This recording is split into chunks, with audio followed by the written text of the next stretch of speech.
that Allah, parentheses God, appeared in the person of Master W. Fard Muhammad, July 1930, the long-awaited Messiah of the Christians and the Mahdi of the Muslims. Now, I think that would be controversial among the mainstream Muslims. Could you understand or clarify these statements that God appeared in the person of Fard in Detroit? First of all, the Holy Prophet, peace be upon him, said to all of us in his hadith that the Mahdi would come out of his family, and the whole Muslim world is expecting Mahdi, number one. The Muslim world also is expecting the return of Jesus coming with Mahdi. The third point is the Shiite Muslims are looking for the hidden Imam or the 12th Imam, which is called Imam Mahdi.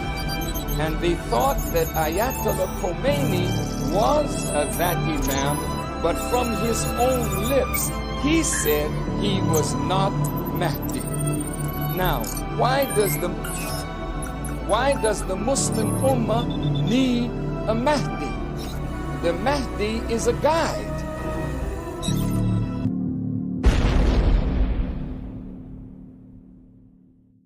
I got my brother, Reza Islam, aka Reza Got Facts. Okay. Yes, and we gonna keep it respectful. We gonna remain humble. You know what I'm saying? Absolutely. We not gonna get down in the mud with these brothers. You know what I mean? But we definitely gonna handle the business. So first I would like to open in the name of Allah, who appeared to us in the person of Master Fard Muhammad. I would like to also bear witness that the Honorable Elijah Muhammad is his last and greatest messenger and exalted Christ. And I will also like to bear witness that the Honorable Minister Louis Farrakhan is divine warner, teacher in our midst. And I would like to greet you all with the greeting words of peace of Assalamu alaikum. Walaikum salam, sir. All praises due to Allah. All praises due to Allah. Yes, sir, brother. We proud of you out here, man. So let's get straight into it. You know what I'm saying? Let's not waste any more time, dear brother. What are your thoughts of these the attacks against the Honorable Minister Louis Farrakhan coming from the Jewish community, the Zionist community, and mainstream media, and how does it correlate with some of these pseudo scholars as far as soon as they come out in condemnation of the minister, then all of a sudden you see these so-called conscious Negroes come out against the minister. So what are your thoughts on that? One, there is no such thing as a coincidence at this level. There's no such thing as a coincidence at this level. There's no such thing as a coincidence as to why after every major event when it comes to the Nation of Islam, after each one of our national events, these so-called conscious Negroes come out with a long barrage of PowerPoint system, 2 and 3 hour lectures to try to discredit the Nation of Islam, Minister Farrakhan, and the Most Honorable Elijah Muhammad, literally days after national events going on with the Nation of Islam. Secondly, the Jewish community, or those who control the media within the Jewish community, there is no coincidence as to why they literally cherry pick right after the minister finishes speaking at Savior's Day, for example, in February, literally 2 days after he brought out the 2 scriptures in the Babylonian Talmud, where it talks about Jesus burning upside down in human excrement and feces. They didn't grab that piece. They grabbed the piece where he talked about Jewish people controlling the media, Jewish people being evil as far as it goes, as far as those who are the evil Jews, not all of them. And he said, not all. He said, but I'm referring to that specific synagogue of Satan, those evil people that hide behind the name of Judaism. They grabbed and cherry picked that literally within, I'd say, maybe 48 hours. You know, so there is no, that goes along the lines of the tactics of COINTELPRO. There are between 4 to 7, I believe, key points within the COINTELPRO system, and one of those is to discredit as quickly as possible. In so many words, grab and discredit as quickly as possible anything that you can use to destroy or bring down an organization within the Black and brown community. It's like clockwork. So all the so-called brothers within the so-called conscious community, they jump.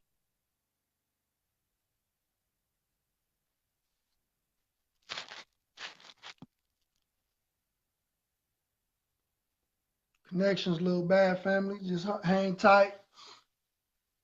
Just make sure, you know, these live videos do that sometimes.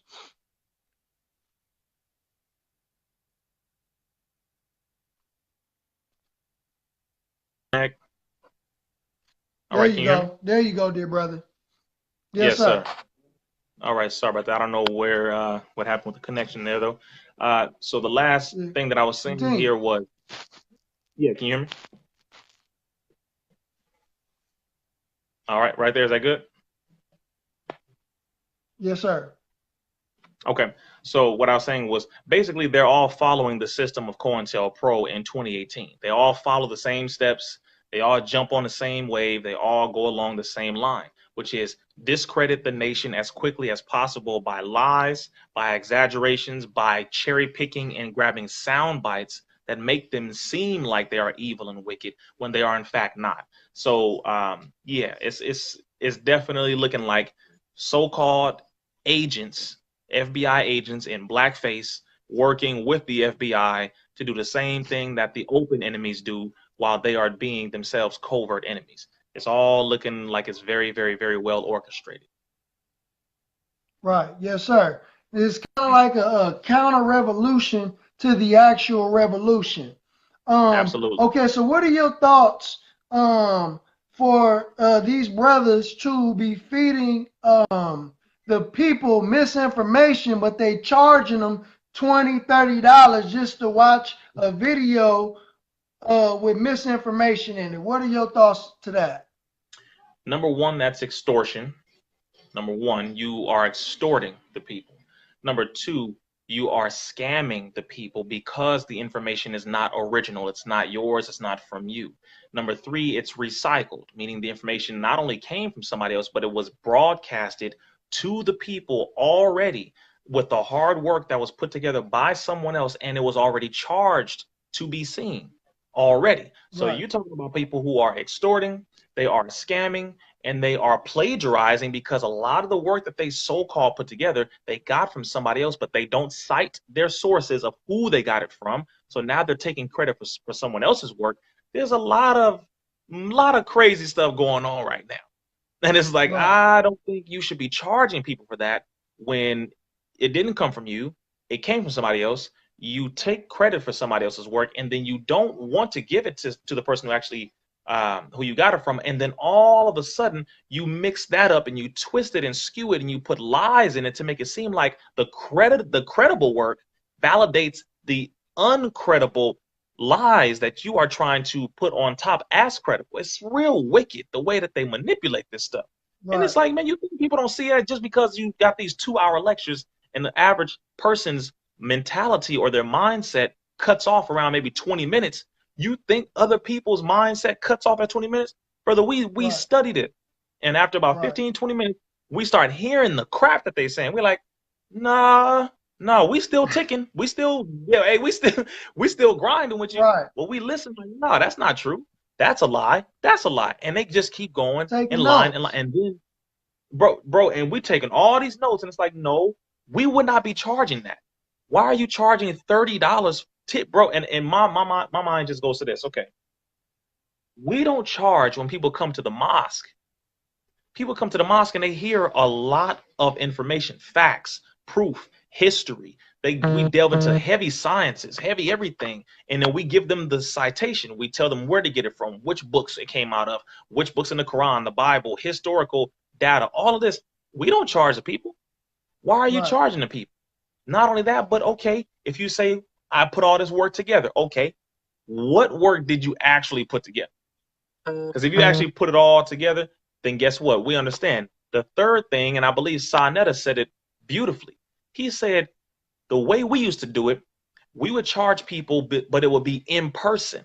They would come to the debate in person, and then they would be able to question you in person when you present what you present. So that way people have the right to ask you directly to your face. But over this video thing, can't nobody check you. Nobody can point and say, yeah, what's that about? And perfect segue to my next question, right? Because I was doing my research yesterday, and I was fact checking young Pharoah, and he used a source, and the individual's name is Aaron Smith Levin. He said Aaron Smith Levin was the individual who said that the Honorable Minister Louis Farrakhan received a kickback from the Church of Scientology, but I proved that that source was not credible. So please touch on the fact on why it's important to check people's sources, because we already know Reza got the facts. So please deal with that. Yes, sir. Well, the first thing is, before you know the effect of something, you must know the cause. You must know where it came from. You must know its origin. The reason why black folks don't trust the Bible is because what have been the sources? White folks using it to enslave us. Okay, where did it come from? The moment we found out where it originally came from, we said, oh, okay, I got it. Where all of this historical data from the history books came from. Oh, okay, we got it.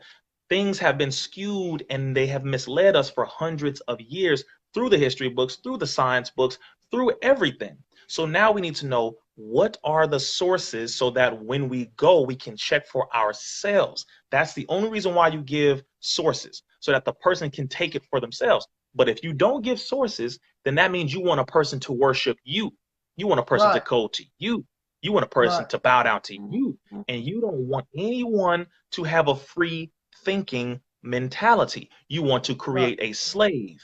So what young Pharoah does is he creates mental slaves with this new generation who does not have much knowledge in their head. So it's easy to manipulate our young generation because a lot of us in this generation, we don't study. So and he knows that. So he always does that. So when you're looking at sources that are not credible, like this individual who he said is credible, number one, this is something that I can absolutely say about the Church of Scientology that I respect and that I admire about them. They have a high level of security when it comes to their information and their data. They do not play. As a matter of fact, when you're trying to quote something that you say L. Ron Hubbard said, they will ask you straight up, what book, what page, what paragraph did you get that from? And as a matter of fact, some of them are so well studied on their own technology, they'll be able to tell you which book, which page, which paragraph you got it from. And they'll go get it and they'll open it and say, here you are. And they want you to read it verbatim. They don't play with that. It's called verbal tech. Verbal tech. They don't do that. They don't want to even hear you quoting it unless you're quoting it word for word, and you can tell them exactly where you found it, because they know how important information is and how easily it can be misinterpreted, right? So having a credible source is important so that you can prevent misunderstanding, you can prevent disaster, you can prevent war, because we all know that most wars were fought over a lie, over a misunderstanding. Because if you could find out the source of where this order came from, or where this lie or where this information came from, 9 times out of 10 we would have never gone to a war. Most of these different things would have happened because you would find out the source. So this individual that you named, what is his name again? Smith Levin, his name is Aaron Smith Levin, and I found out that this individual was going around to Herbalife, another company, and he was offering to compensate Herbalife employees for very confidential, proprietary, privileged information. Okay, so they had to send one of their attorneys to write a letter to him, the cease and desist letter from him contacting former and current Herbalife employees to stop offering to compensate them for very valuable Herbalife business information, which is illegal. So this individual is under federal FBI investigation, you know, and he left he's a former staff member of the Church of Scientology, so he's very bitter, he's very sour, you know what I mean? So that's also in another video, right? So talking about sources and stuff like that. Now we have this individual, this brother named young Pharoah, right? Now we talk about checking sources and stuff. Now what he attempted to do, him and Sara, Suten, SEti, was to say that Scientology is a satanic cult. Okay, so we all know that a cult is when you got followers who don't ask any questions, they just blind followers. They don't have the freedom to think on their own.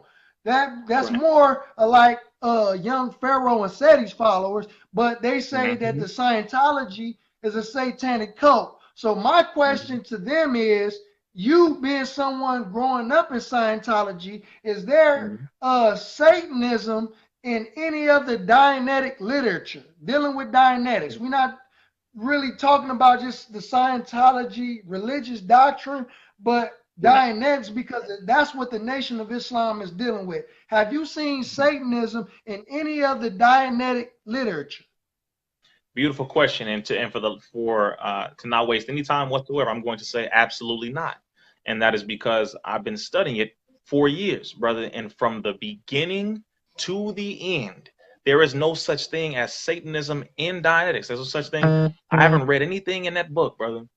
Anything in the course, anything in the process where it says anything referring to the devil or Satan as something that you should worship, listen to whatsoever. It does talk about the devil in Dianetics. It talks about how religion was used to control the minds of people. It talks about things like that.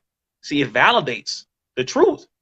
It does do that. But I don't see anything in that book. I've never seen anything in the book where it talks about worshiping Satan, worshiping L. Ron Hubbard, worshiping a white man, worshiping, brother, nothing whatsoever. Where are they getting all this stuff from? Where are they getting all this stuff from? Why are they going to Charles Manson, Aleister Crowley, Madame Blavatsky? Where are they getting all this stuff from? They are getting it out of their thirst for attention and followers. So they're making stuff up. And it's real sad, man. I encourage every single person who has any questions about Dianetics to go to a Church of Scientology org, walk right in. They'll let you come in. They're not going to mess with you and say, I'd like to buy the book Dianetics. It's $50. The book is over 300 pages long. Get it. Get the book. You see how free thinking we are? Brother, if we had something to hide, we wouldn't encourage a person to go get it. Go get it. Brother Reese Islam, Brother Malcolm Flex is saying, go get the book. We've studied it. We've been studying. We've been reading it. Go get the book. And once you read through every page, I want somebody to do a video about it. Do a video about it and say, oh, I found devil worship. Do it. Because the one thing I didn't see them do was put no pages out of Dianetics up on the screen. I didn't even see them have the book Dianetics up there. That's right. They showed pictures of us. Right. And they thought they was making a point when they said, oh, look, them Nation of Islam brothers and sisters are in this pictures. We're dying. No, hold on. Wait a minute. Wait. Every single scholar who wanted to cite their source when they were talking about certain things cited the source. They would go to the book. They say, this is the book where I got this information from. This is the book. This is the author. So when we just cite a source for one book that we talk about, which is Dianetics, that's the problem. Don't you talk about the Bible? Don't you talk about the Quran? Don't you talk about the book, The Destruction of Black Civilization by Chancellor Williams? Don't we cite references? It's a reference. It's a book. I took pictures with so many books. It's crazy, bro. White authors, black authors, Indian authors. It's a book. So and I'll share this with the people. When you was living in Los Angeles and you were moving, you know, and I was one of the brothers who helped you move, and I bear witness, brother, that you had a house full of books, all in the garage, full of books. You know what I'm saying? So yes, I know firsthand that you were well studied, but out of all them books that I've seen, it wasn't nothing with no Satanism in it. You know what I'm saying? It wasn't nothing with no Aleister Crowley, Madame Blavatsky. You know what I'm saying? It wasn't nothing like that. You know what I mean? So in my opinion, I'm thinking like, man, these brothers, gotta be reaching. You know what I mean? These dudes, they see you and Ben, y'all shining. They see the minister, the nation, we doing our thing. It seemed like they are trying to build their platform by feeding off of y'all platform or off of the Nation of Islam's platform. What do you think? Well, of course. Well, of course, the one thing that you have to do when you do not have work, when you do not have results, when you do not have anything with which to give the people to solve the problems that are affecting their lives, when you do not have anything with which to rectify the ills, the problems, the issues, the circumstances, the conditions that the people are in on a daily basis, but you don't have anything, you have to attack those that do. When you don't get the attention you want, you have to attack those who are getting attention. When you don't have the views you want to get, you got to attack those who are getting views. When you don't get the likes on your videos, the comments on your videos, you got to attack those that do get the likes and the comments. You have to jump on the wave to try to bring the momentum back to you. And the only thing that I have always witnessed is young Pharoah and SEti constantly going after other people who are being successful and who are being raised up by the people because they raise up the people. It's very simple. If you support the people, they will support you. If you help the people, they will help you. If you serve the people, they will serve you. The Honorable Minister Farrakhan continues to tell us that you must serve the people. That is your greatest duty. That's our sole purpose, is to go after the dead. It's to go after the people. Right. It's very simple, brother. So yeah, they are, what we say today is clout chasing. They straight clout chasing. They trying to ride the wave of being popular. And they think that we out here trying to sit and be popular. You don't see no videos of Brother Riza Islam, Brother Ben, Brother Farrakhan attacking black organizations, going off about black folks who are being successful, going off about, man, bro, we don't waste our time doing that. Why? Because there are between 45 to 47 million black people between 3,000 by 2,000 continental United States who need help on a daily freaking basis. And you mean to tell me that you think we gonna do all this by ourselves? We are doing, bro. It's hard as hell trying to help our people. It's difficult. Right. That's right. Help. We're not the only ones out here doing the work. You got the Moors doing some work. You got the Hebrew Israelites doing some work. You got the Nuwabians doing some work. You got the Christian brothers and sisters doing some work. You got the RBGs doing some work, the Pan-Africanists, the Black Panther Party. It's so many groups in our own way being different factors, or should I say, as Brother Red and Blue Pill say, forming Voltron, being transformers, connecting in different areas, trying to help and get this work done. So the last thing on our mind is, let me attack one of my brothers who was involved in the same work. Why would you cut your own leg? Why would you chop off your own right arm? Like we talk, there's a big field that awaits the wide awake man. So if I'm a wide awake man and it's a big field for me to work out in, and you a wide awake man, it's a big field for you to work out in, then why you gonna turn on me because I'm wide awake and when you supposed to be wide awake? So apparently that means somebody ain't wide awake if you don't see the big field out in front of you. Right there. That's the point. You know what I mean? But let me ask you this. So what do you think about our brothers keep mentioning us having something to do with the death of Malcolm X, and even going as far as saying that they believe that possibly the Nation of Islam attempted did an assassination attempt on Khalid Muhammad's life? So what do you think about these brothers keep trying to make it look like we killed Malcolm X and try to kill Brother Khalid? The greatest sore, the greatest scar, the greatest wound when it comes to the Nation of Islam and the people and the relationship with the people is Malcolm X El-Hajj Malik El-Shabazz. That is the one litmus test for a lot of people. That's the one breaking point for a lot of people. That is the one splinter that has been in the eye and in the mind and in the heart of the people, not because they simply care for Brother Malcolm, etc., because our generation don't know much about him. They think they do, but they don't really know much about him. They never got to fall in love with the power of Malcolm, the passion of Malcolm, the genuine love that Brother Malcolm had. The generation right above ours does, and then of course those generations above in when he was living. But young Pharoah and SEti use that because that is the greatest tool that has been used by the United States government to divide the people from the Nation of Islam. That has been the greatest tool to divide the people from the most honorable Elijah Muhammad and the honorable Minister Louis Farrakhan.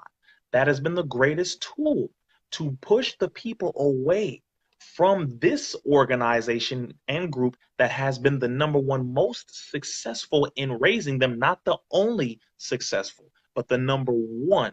You have plenty of others who have been doing great work, but this Malcolm has been that tool used by the government. So they jumped on what they know can be used to win, in their mind, an argument against the nation, because the government has been so successful at utilizing it to win an argument, because the nation doesn't do anything other than demand for the files to be released. And what Adolf Hitler did in Germany was he said was, you do what? You tell a lie long enough and as many times as possible, and eventually the people will believe it. So what does the government do? They lie about Malcolm, lie about Malcolm, lie about Malcolm, decade after decade after decade, and they don't release the files that prove that we had nothing to do with it, the files that prove that Eugene Roberts has something to do with it, the files that prove that the FBI and the CIA had everything to do with it, that they poked the holes in the ceiling, that's why the bullets went down, the file that shows that Malcolm was poisoned in Egypt, the files that show that Malcolm, all of his phones were bugged, the files that show that his house was bugged, the files that show, brother, it was not the Nation of Islam. Dick Gregory knew. He said it wasn't. Sister Ilyasa Shabazz, one of Brother Malcolm's daughters, she said that her family said, no, it wasn't the Nation of Islam. It's over. Brother, and I'm glad, bro. We so tuned in to one another. I asked you that because I was actually working on that video before we did this, started this live video, and I included all of them in that video. So I'm glad that you touching on this now, because they're going to see it in my video that I'm going to release later on tonight. So, brother, perfect, brother. Thank you for that. Thank you. Praise be to Allah, brother. Do you want to finish touching on that? Because I got another question going back to Dianetics. Yes, sir. Yes, sir. Let me just finish that really quick. The thing that they are doing is they are literally, it's called deflection, and it's a very good tactic that people use in media to try to get away from the actual point. The point is the people are suffering and the people need help. But the reality is what? Young Pharoah and SEti are not helping the people. So what do? They grab something that is not relevant whatsoever, and they use that to try to deflect the attention away from the fact that they actually don't have anything to offer to people, that they actually do not have a record of solving the problems. They don't have a record of bringing food, clothing, water, shelter, security. They don't have any record of doing anything whatsoever with which to benefit the people, but they're going to attack those that do, but they can't directly attack us. So they're going to use what the government has set up and what has worked for the government, and they're going to use it for them to try to destroy the image of the Nation of Islam in the eyes of the people, because this generation in the Nation of Islam is going after the hearts and the minds of the people, and we are winning simply by telling the damn truth, simply by truly serving. Use of social media. And using social media and being sincere. Ain't no lies with this. There's no lies, brother. We're not exaggerating. We're telling the truth. We're getting out and we're serving the people. No filter, no lies, no nothing. Why is social media so important in its role in the revolution and liberation of our people? Because #1, finally, we are able to get the message to millions of people. From one location on the planet, we are able to reach millions. We literally now have the whole world in our hands. We can reach the whole world from one device. So we can put a piece of truth, boom, and it reaches millions of people. Brother, that's powerful. But the enemy used this tool to control us, but they never expected it to backfire the way it's backfiring now, which is now we're using it to salvage the people. They used it to suppress the people. We are using it to save the people. They were using it to destroy the people. So we are reversing this thing on them. And that is why social media is so important, because we can literally do what took months to do, we can do in weeks. What took years, we can do in months. What took days, we can do in hours.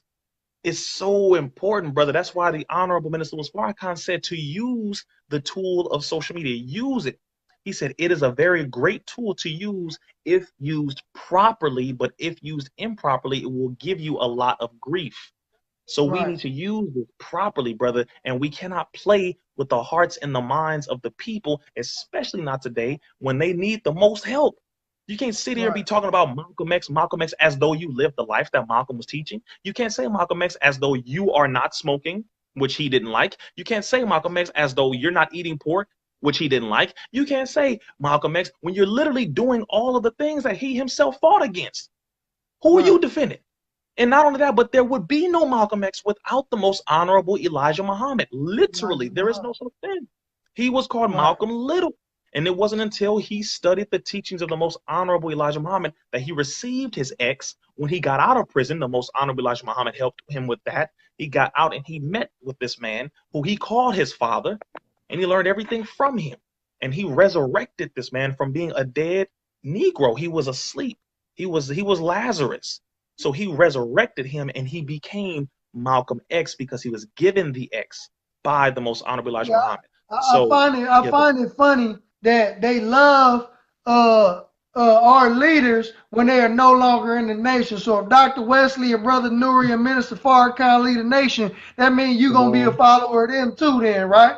Moving on, I want to go back to this Dianetic situation. Yes, sir. Why did the Honorable Minister Louis Farrakhan tell the believers to go and get Dianetics? Beautiful question. Answer is simple. He saw, in his own words, he said, I found something. And he said, we're not, nigga, argue with them. Don't argue with me. I believe it's true. Now, there was a dude, right, named Aaron Smith Levin, who was associated with the Church of Scientology. And according to Aaron Smith Levin, right, in the National Review, Aaron Smith Levin, right, said that Louis Farrakhan is entitled to personally receive a 10% commission on all money the Nation of Islam members pay for Scientology auditing, and a 15% commission on all money Nation of Islam members pay for Scientology courses.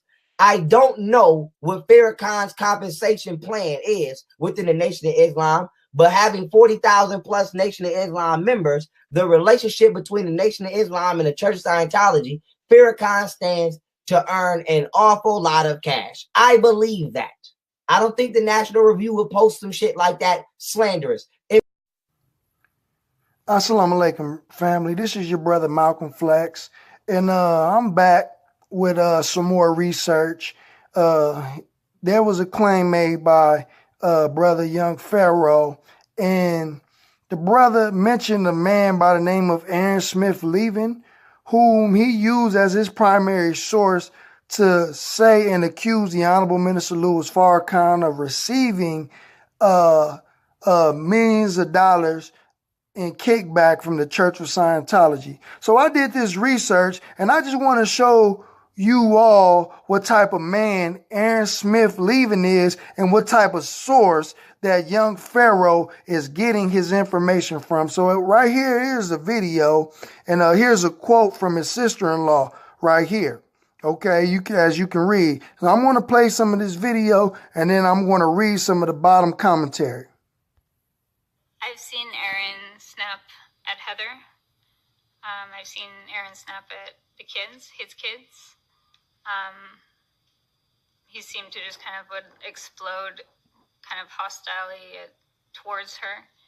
I don't particularly remember the circumstances of what was said or why, but I think she would be asking him for something, and then he would snap and kind of antagonistically reply to her, which was a surprise because I had never expected that he would respond that way. You know, like my family, we don't talk to each other like that. My husband and I never would talk to each other like that. My dad would never talk to my mother like that. And I was surprised to see that he would respond in that way of kind of like an antagonistic response. And then Heather. So she's basically describing through the whole video that he has an aggressive nature. Okay, so I'll let you all do your research and look it up yourself and watch the whole video. But I wanted to read some of this commentary down here. It says, Aaron Smith leaving, a man with no moral compass. Read about Aaron Smith leaving, an angry man spreading hate from the internet shadows.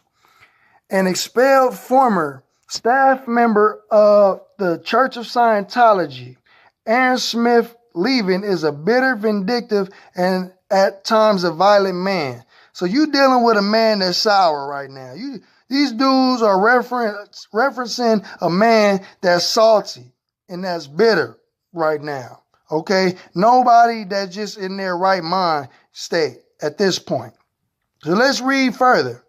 It says, after repeated reports of harassment and bullying, Smith leaving was ousted from the church. Instead of getting on with his life and becoming a productive citizen, helping to create a better world, Smith leaving carried on his sociopathic and unethical behavior.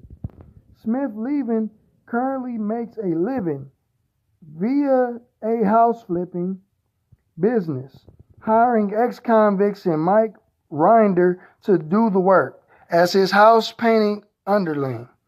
Rinder prefers painting lives, consulting at $175 an hour for ambulance chasing attorneys and anti-religious propagandists to spread discrimination, hatred, and religious intolerance. Okay, this is Mike Rinder to your left, and these are a couple of the ex-felons or ex-convicts that they hired. Caught up in the federal investigation. Your boy was caught up in the federal investigation. Okay? And it says, house flipping is Smith leaving's new occupation. After he was kicked out of the religious order, Smith leaving worked in research for a corporate intelligence firm from October 2009 to September 2013. When he left to start his own company, OTG, On the Ground Research Group, OTG conducted investment research for hedge funds. To start his new company, Smith leaving was given a loan of $100,000 by an individual who was part of the anti-Scientology clique. Okay? He's messing with somebody else who is also salty and bitter. Okay? Now it says Smith leaving's company made news in December 2015 after working for William Ackman, a billionaire hedge fund operator, in April 2015. The Wall Street Journal reported that Ackman was under investigation by the FBI for potential manipulation of Herbalife shares.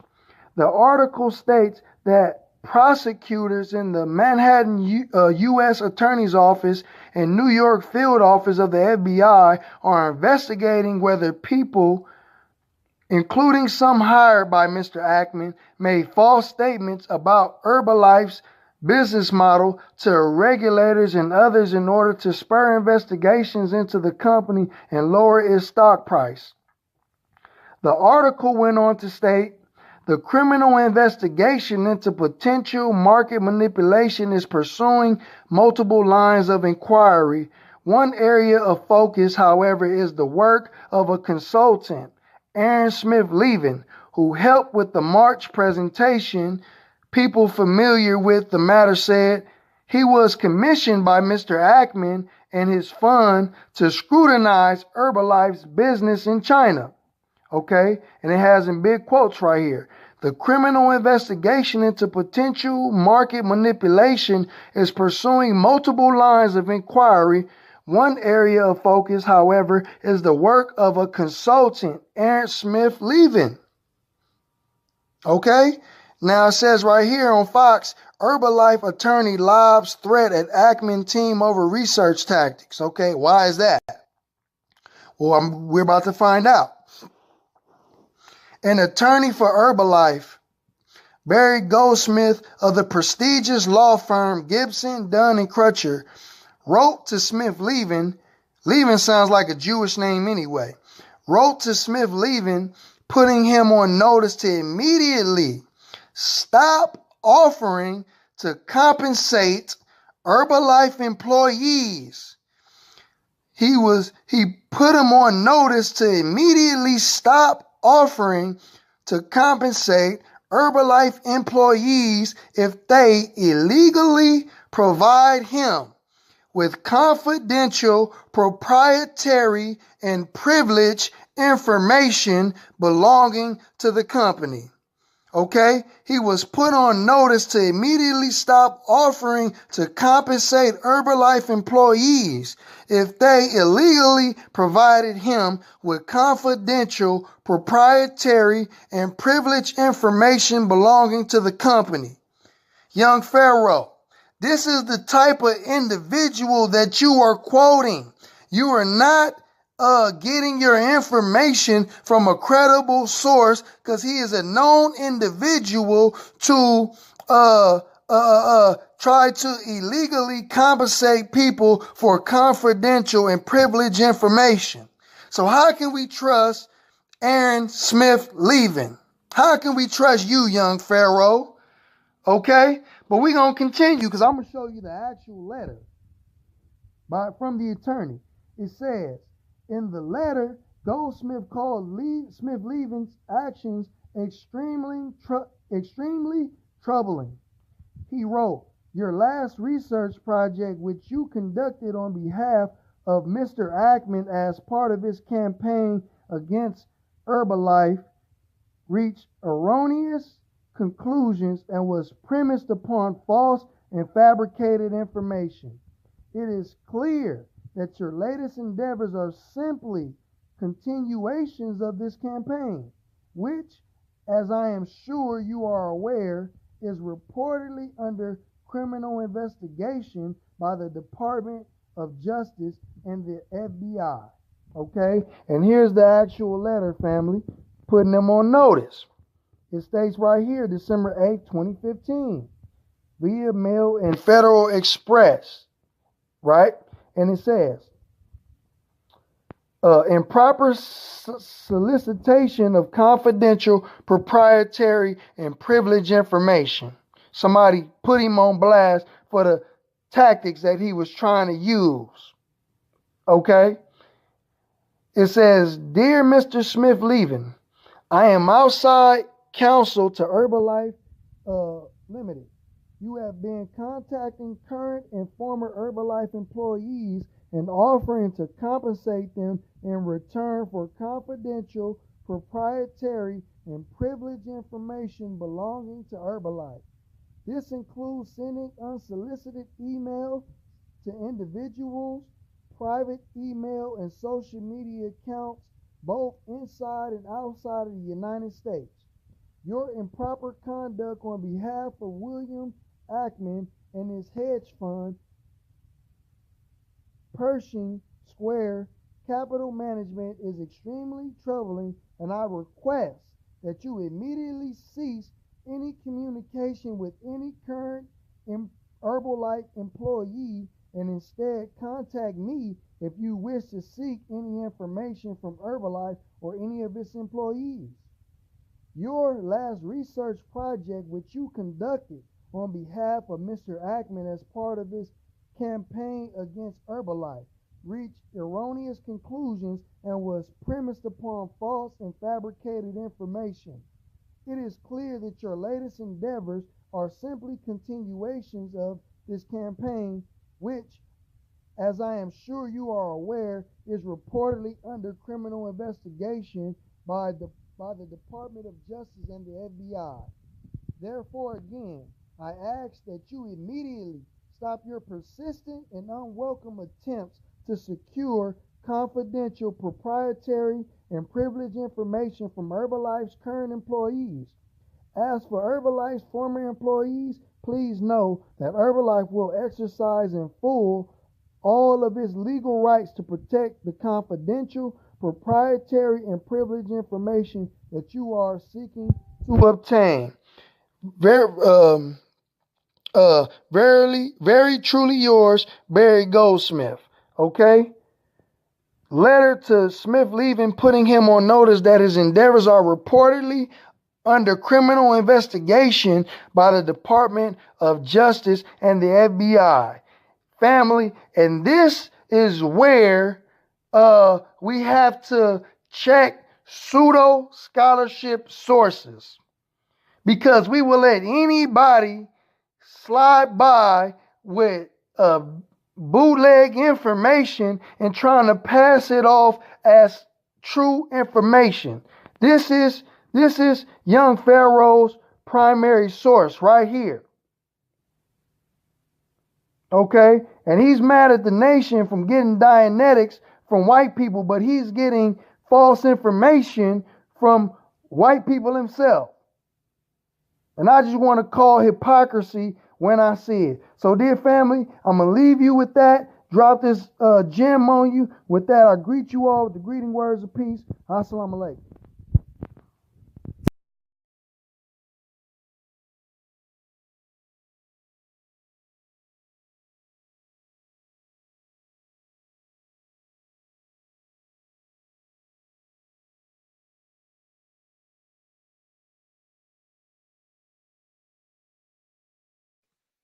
Dianetics is a tool for hypnosis. Okay? Now, Dianetics was created in 1950. Motherfucking Ron L. Hubbard got the Dianetics techniques from Aleister Crowley. Now, these niggas is talking about how e-meter machine, okay?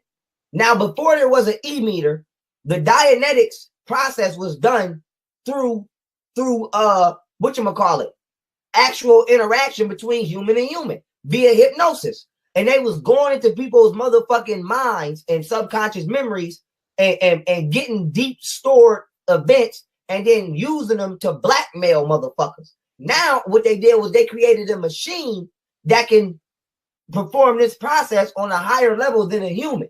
And then what they do is they record your deepest, darkest secrets, okay? And then they use them to blackmail your ass. And not only that, these motherfuckers is devil worshiping Freemasons. Ron L. Hubbard was a Freemason. And so let me give y'all the motherfucking cards on the table.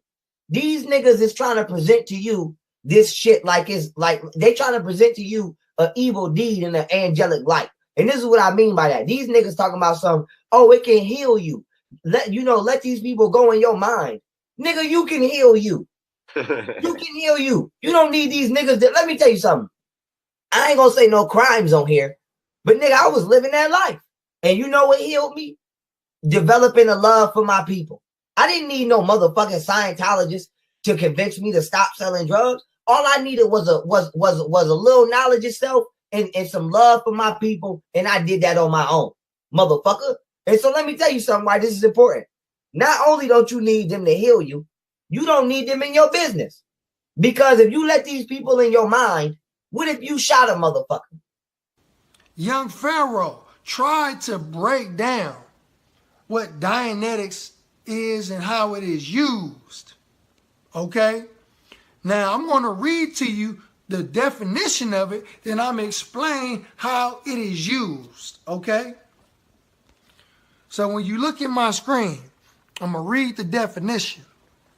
The definition says, Dianetics, Greek meaning through and nous meaning mind, is a set of ideas and practice regarding the metaphysical relationship between the mind and body created by science fiction writer L. Ron Hubbard.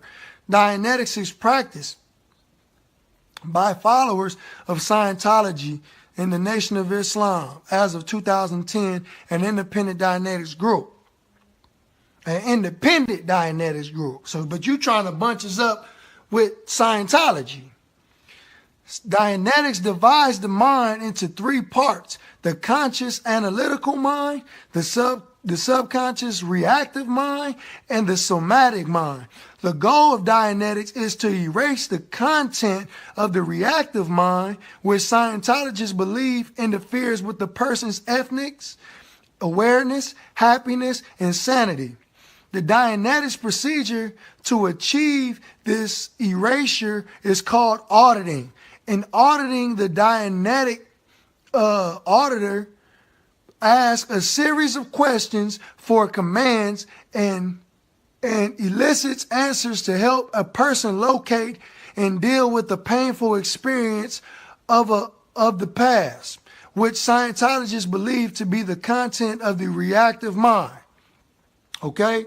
Now, I just read to you what the definition of Dianetics is. Now, I will explain to you what is the process when you go through an auditing session.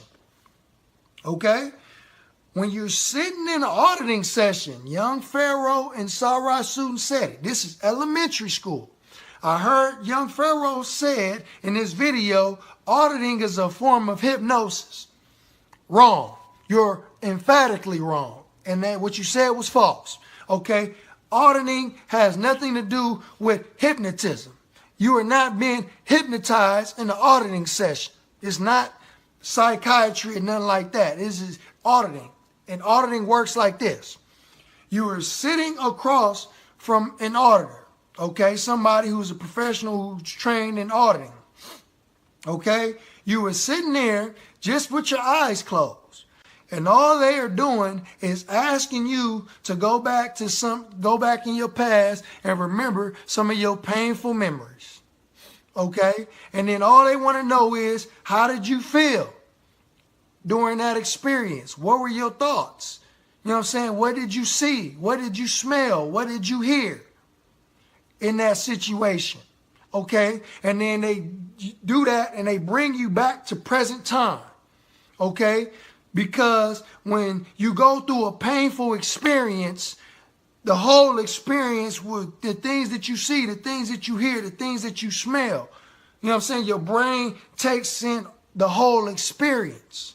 Okay? So they help you get past the mental roadblock and bring you back into present time. So the things that used to make you react a certain kind of way, you know what I'm saying? You no longer react to them.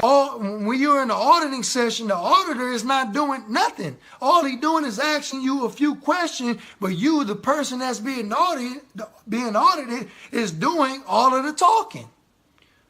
You're doing all of the talking, not the auditor. You know what I'm saying? We have taken this technology to the streets to our people because our people have so much on their mind. We are so messed up that when the brothers just go and talk to the people and we just allow them to get whatever they had on their mind off their chest. We just allow them to speak and get whatever it is they had on their mind off of their chest.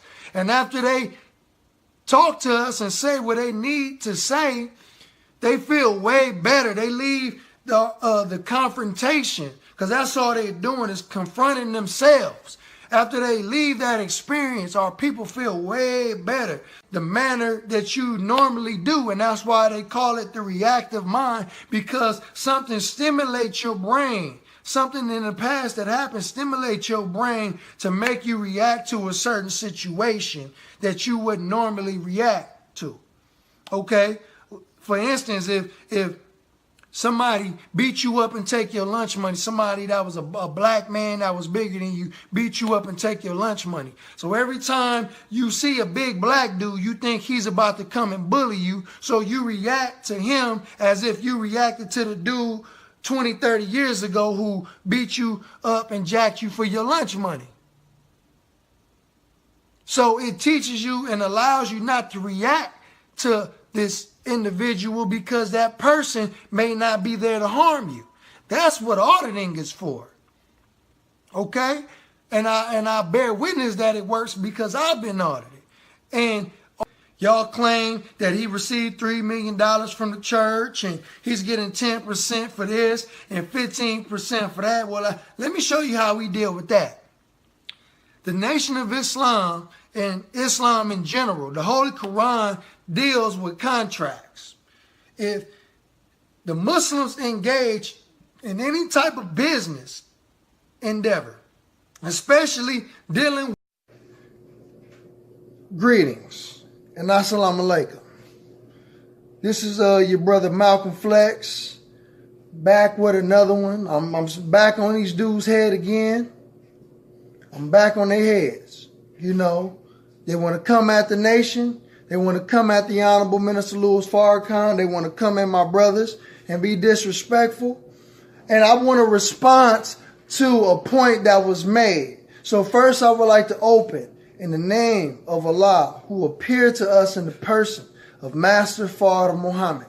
I would like to also bear witness that the Honorable Minister Louis Farrakhan is divine warner in our midst. And I would also like to bear witness that the Honorable Elijah Muhammad is Allah's last and greatest messenger and exalted Christ. And with the greeting words of peace, family, I greet you. Assalamu alaikum. Now, there was a claim made by this guy named Sara Suten and young Pharoah, because young Pharoah was with him. And they stated that the Nation of Islam, the Nation of Islam was basically with Jim Jones. And we supported Jim Jones, and we always supporting these different codes. So they try to, say that, we back Jim Jones and his code, Heaven's Gate, Church of Scientology, even though Church of Scientology isn't a cult, it's a church. Okay? So, let me respond to that claim, that point that dude made. First of all, the Nation of Islam has never, and I repeat, never, under the guidance of the Honorable Elijah Muhammad or under the guidance of the Honorable Minister Louis Farrakhan, have the Nation of Islam condone or join with Jim Jones and his cult. Okay? Never, and I repeat, never, under the guidance of Elijah Muhammad or Minister Farrakhan Muhammad, have the Nation of Islam been associated with Jim Jones and his cult. Okay? Now, SEti, what you did was you intentionally tried to deceive the people. Because I know that you're not ignorant on this subject. I know you're not ignorant. But you will use and say anything to use fear to keep people away from the Nation of Islam. And why do I say that? Because you and young Pharoah are using FBI COINTELPRO tactics. Y'all using COINTELPRO tactics to discredit the Nation of Islam. Okay? How is that? Because you are intentionally lying on the Nation of Islam, just as J. Edgar Hoover and the boys used to do. Okay? Why do I say that he's lying? Because at the time that the Nation of Islam, under the leadership of War of Deen Muhammad, they did have dealings with Jim Jones and his cult. Yes, he did come to Mosque Maryam. Yes, we did do security on him. But that's because the nation was under the leadership of hypocrite War of Deen Muhammad. War of Deen Muhammad turned hypocrite. Okay? His father sent him to Mecca to receive Islam from the Eastern point of view, but he never intended for his son to leave the nation's theology. So the brother went east and became indoctrinated. And what he thought he had was true Islam. But he was wrong. So the brother turned hypocrite. He no longer believed in his father's teachings anymore. He no longer believed that Master Pharoah Muhammad was Allah in person. He often questioned the Honorable Elijah Muhammad and other members of the nation of Master Pharoah Muhammad. He even questioned himself, and how could God appear in the person of a man who looked white? Okay? So War of Deen was put out of the Nation of Islam several times. He was put out several times, but there were many times where the Honorable Elijah Muhammad allowed his son to come back to the Nation of Islam because it's his son.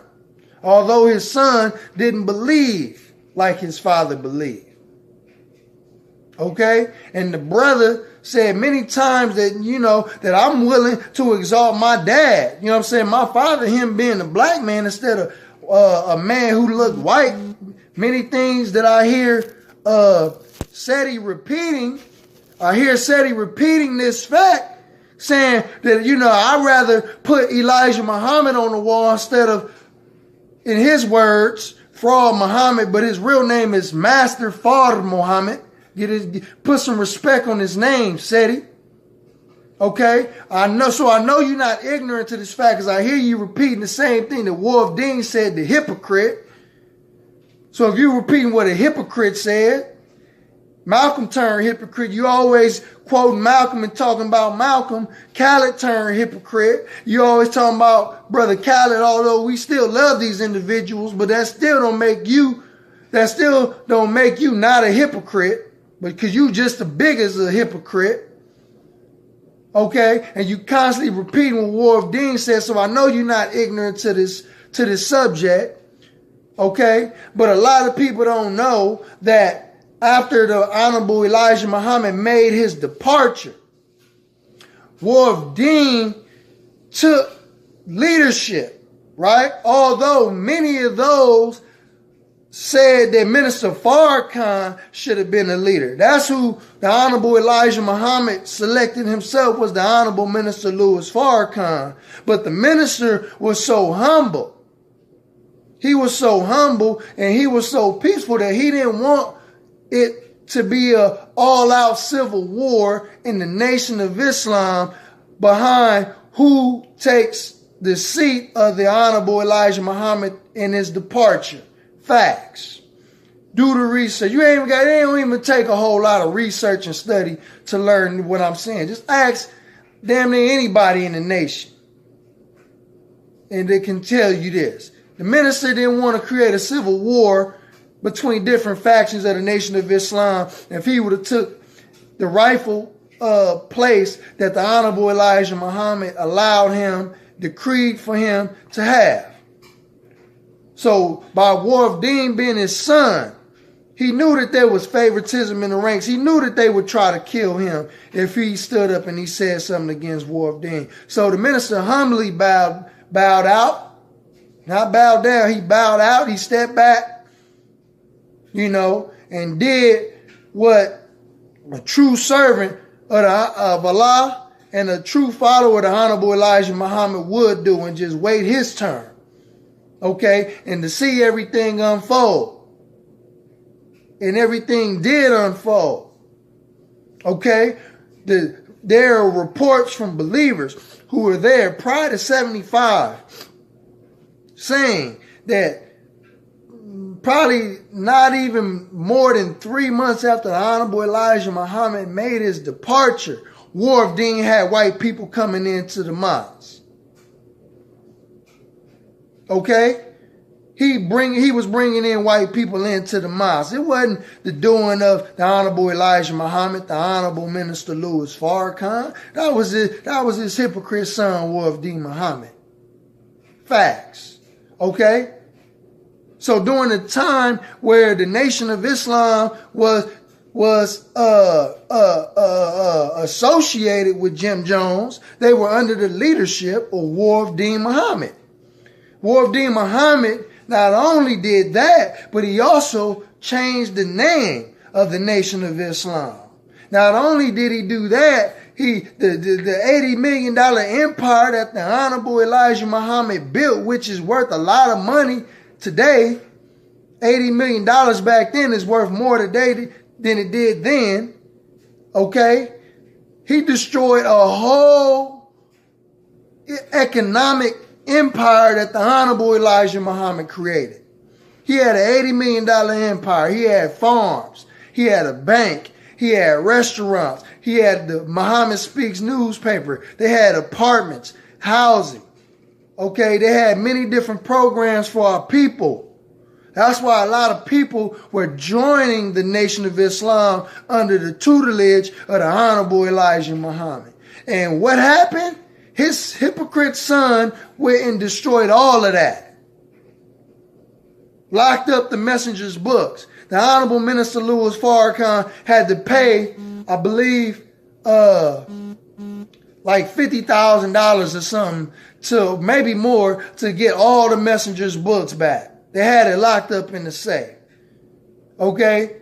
So imagine you having a son, and you talk about all this revolutionary stuff, and we need to do this and do that, and you trying to build a body of work. Imagine you having a son or a child who takes over after you leave, after you make your departure, okay, or transition, and they totally dismantle all the work that you created, everything that you built up. You built your YouTube page up, SEti, Young Pharoah.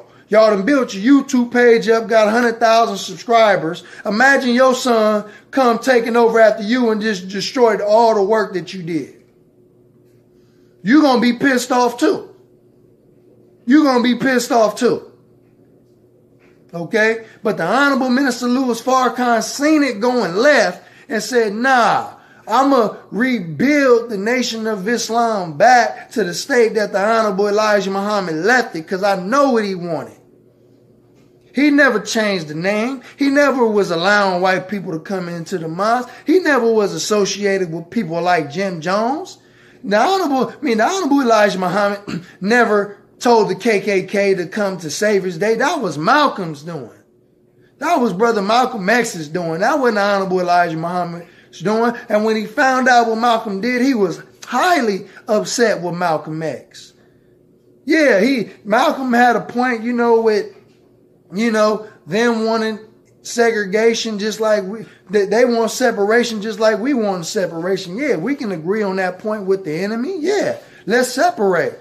But ain't nobody told you to allow them to come to Savior's Day.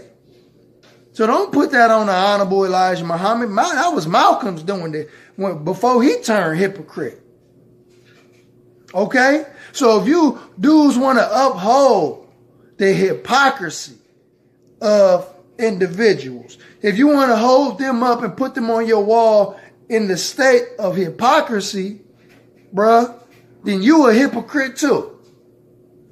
You a hypocrite too. Because you complicit in their hypocrisy. You are upholding their hypocrisy, and it's called deceptive intelligence, because you're trying to justify wrong. You're trying to justify wrongdoing. Malcolm X was wrong. Dr. Khalid Muhammad was wrong. And you want to mention that the brother, Dr. Khalid, carved out a Bible and to hide a gun in, but he was still wrong if you a follower of the Honorable Elijah Muhammad, because we are taught not to carry weapons. So that's hypocrisy. He was in the wrong. Period. The Honorable Minister Louis Farrakhan never told Dr. Khalid, go pick up a weapon so you can protect my life. The minister don't roll like that. The minister know he has a law backing him. We don't need a man. Bruh, come on now, knock it off. The brother was in the wrong. So don't put that on Minister Farrakhan. And quit trying to deceive the people. If you're going to tell the people the story, then give them the truth. Quit hiding the truth. Never has the Nation of Islam under Elijah Muhammad or Farrakhan Muhammad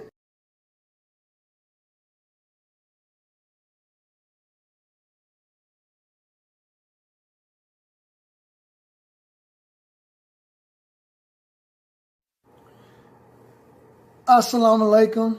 This is your brother Malcolm Flex.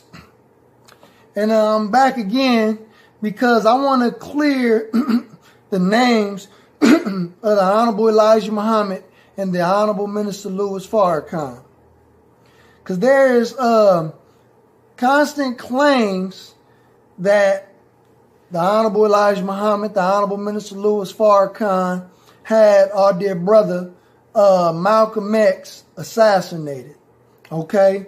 So what we've been saying in the Nation of Islam for years, that we took no part in the death and assassination by our dear brother Malcolm X. Okay? And you have a lot of these pseudo scholars who really haven't done the research, and they just get all emotional and they try to play on the emotions of the people to get you riled up against the Nation of Islam, to provoke you to want to do something toward the Nation of Islam without ever studying the facts. Okay? We've been having the facts. We've been knowing the truth. And that's how we've been able to operate the way we operate for so long. Okay? If the FBI, CIA had anything, any shred of evidence against the nation and the Honorable Minister Louis Farrakhan, they would have brought it forth by now.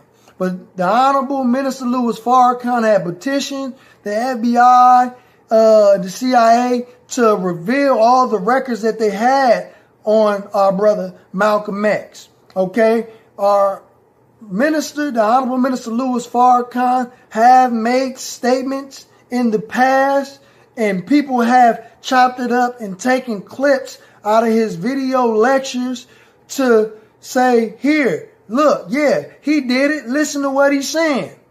Just to feed on your emotions, okay? They do the same thing that the Jewish media does, and they take little bits and pieces and sound bites, okay, and create a narrative around a story and say, yeah, Louis Farrakhan has something to do with the assassination of brother Malcolm X. So I'm here to bring the truth to light.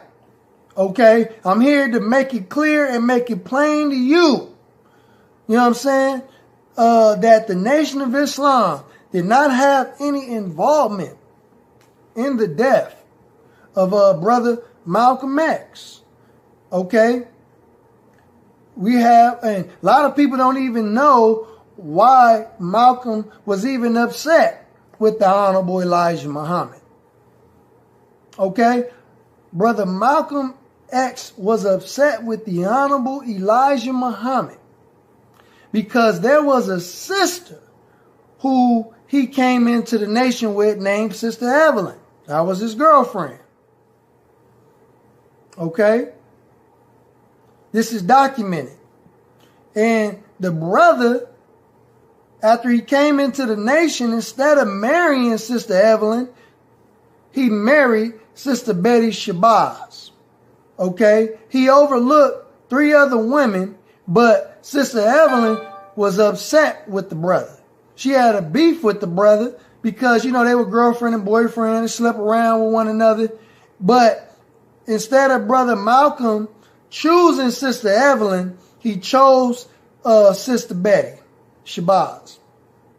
Okay? And that devastated Sister Evelyn.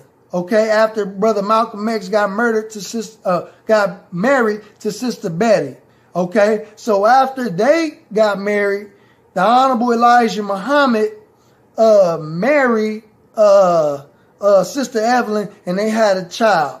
So here's a clip from one of our revered scholars and brothers and love brothers in the black nationalist and black Pan-African movement, Dr. Ben, explaining what happened with Brother Minister Malcolm X and the Honorable Elijah Muhammad. Check this out. Yes, it's like the Mormons. The Mormons can't be regular polygamists because the United States don't recognize 2 wives at the same time. But they can have church weddings. And they do have church weddings where I could marry you in the church, 3 women in the church. The state can't do nothing, but I can't marry 3 women in Utah from the state. Because the United States has said, by virtue of court decision, no polygamy. When Wallace said that Elijah had the intercourse with Malcolm's girlfriend, and she had gotten a child for his father.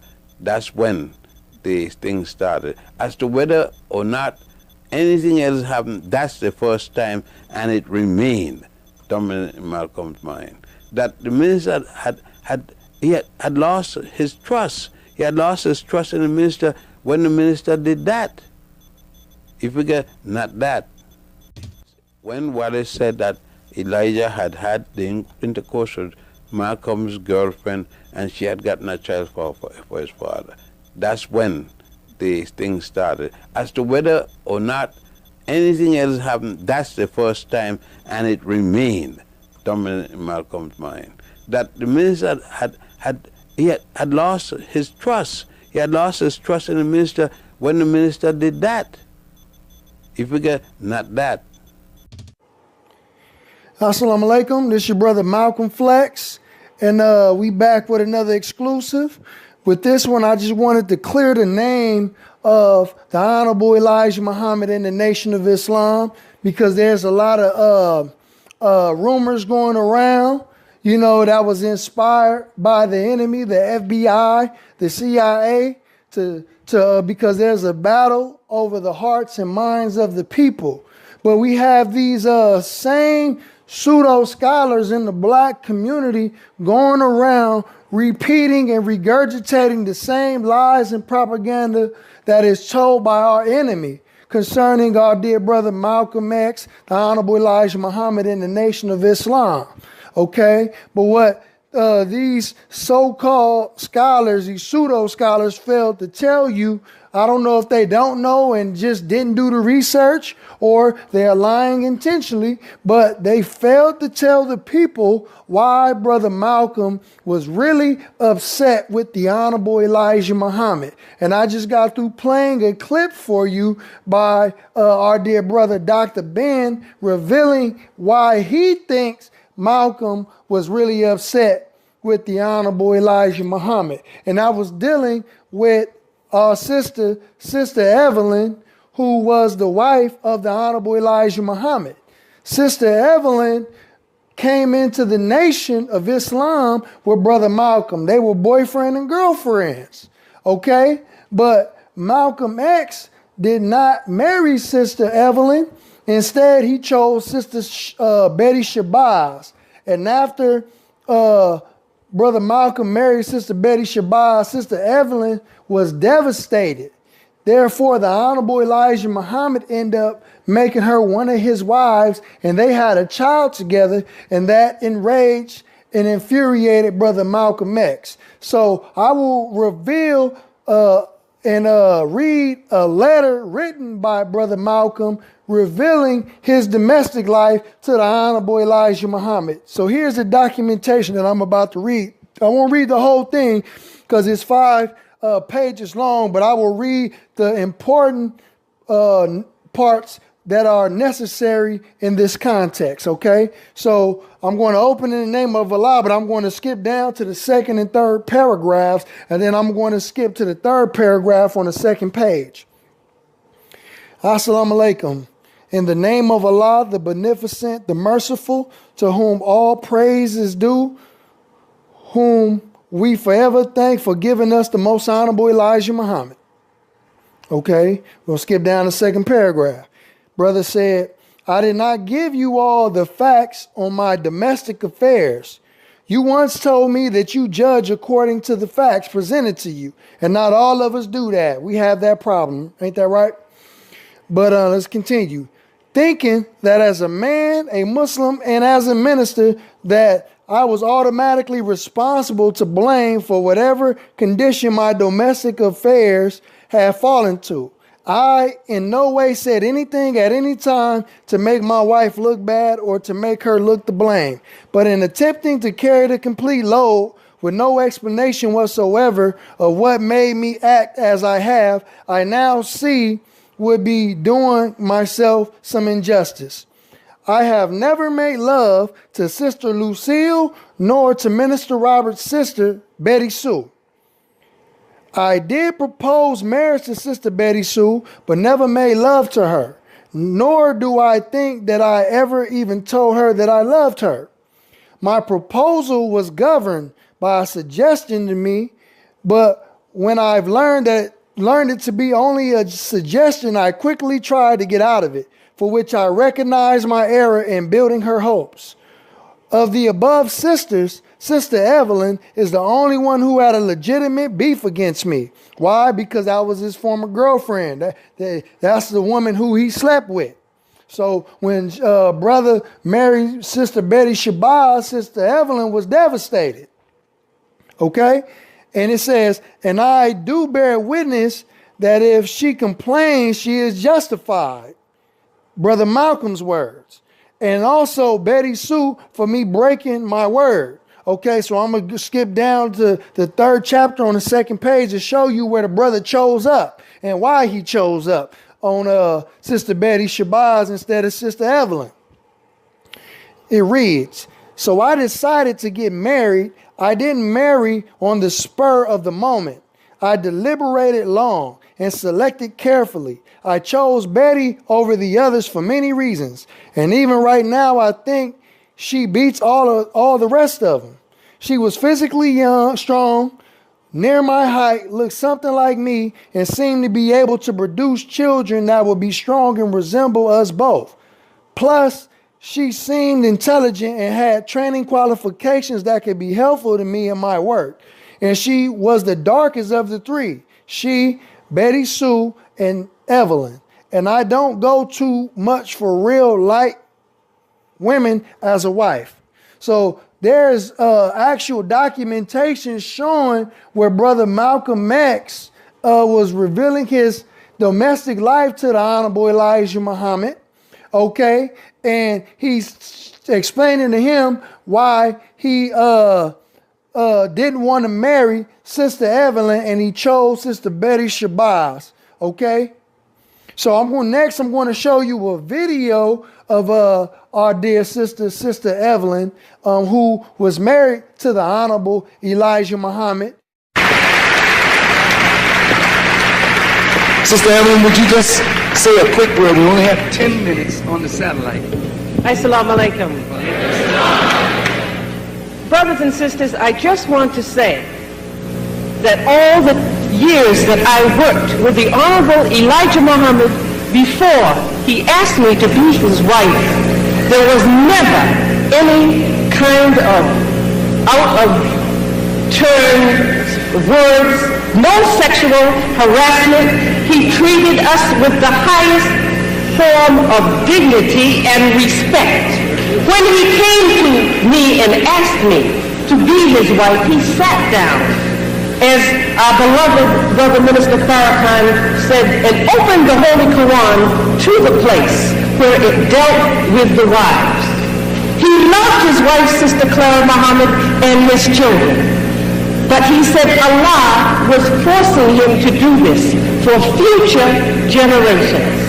There's much I could say, but I want you to know that he was an honorable man. He is an honorable man, and he stood for the respect of all black women around the world.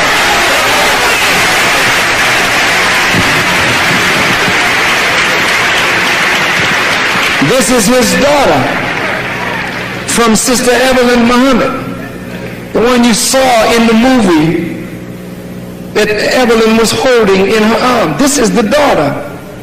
My son married this daughter and produced 6 children, 5 sons and 1 daughter. And these are the grandchildren of Elijah Muhammad and the grandchildren of Louis Farrakhan. They are brilliant, and I see in them the spark of their grandfather and their ages-old great-grandparents. Okay, so Dr. Ben never claimed that the Honorable Elijah Muhammad was messing around with any teenage secretaries. That was just pumped up and sensationalized by Brother Malcolm X, because he was already upset with the Honorable Elijah Muhammad because he married and had a child by Brother Minister Malcolm's former girlfriend. Okay, now if Sister Evelyn was a teenager when the messenger was allegedly messing with these teenagers, then that means Malcolm was messing with her as well as a teenager, because he was messing with her first, but that would be a stretch. But I just want us to think logically with common sense. Okay, so I showed you the proof, I showed you the actual documents. Okay, now let's get to the actual death and assassination by our dear brother Malcolm X. Now, I will show you, all those who have not done the research, all those who have not seen this, the actual eyewitnesses of the people who were in the Audubon ballroom the day our brother Malcolm X was assassinated. I will also show you the actual trigger man who said that the two other guys who were in the Nation of Islam were not involved with the assassination of brother Malcolm X, and there were actually he said 4 other individuals, okay, and come to find out that these other individuals were not in the Nation of Islam. Okay? They were not in the Nation of Islam. And quite frankly, if the Honorable Elijah Muhammad gave the order to all the members in the Nation of Islam to leave brother Malcolm X alone, leave him alone.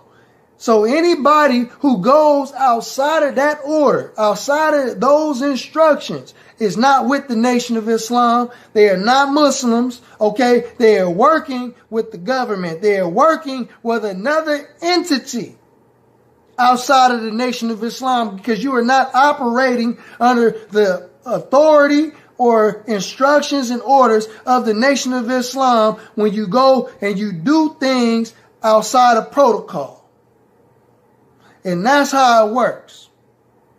So, dear family, I want you to take a look at these clips, okay, proving that the Nation of Islam didn't have any involvement with the death and assassination of our dear brother, Malcolm X. In prison at this moment are 3 men serving life terms for murder, but 2 of those men may be innocent. The man who acknowledges he committed the crime says the other 2 had nothing to do with it. The man who was murdered was one of the most charismatic figures of the civil rights movement of the 60s, shot down in New York City back in 1965.